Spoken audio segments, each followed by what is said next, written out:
how to turn on or turn off read caller names twice on Samsung Galaxy S26, S26 Plus or Ultra. First, tap on the home button to return back to the home screen. Now on the home screen, open up the phone app, then tap on the More button and choose Settings. In Call Settings, we then scroll down and tap on Answering and Ending Calls. From here, tap on Read Caller Names Aloud.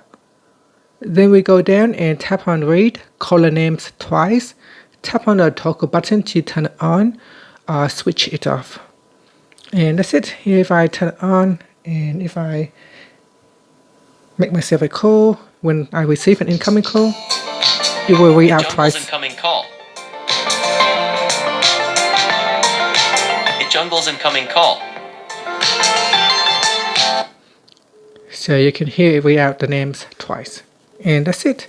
Thank you for watching this video. If you find it helpful, please like and subscribe to my channel for more videos.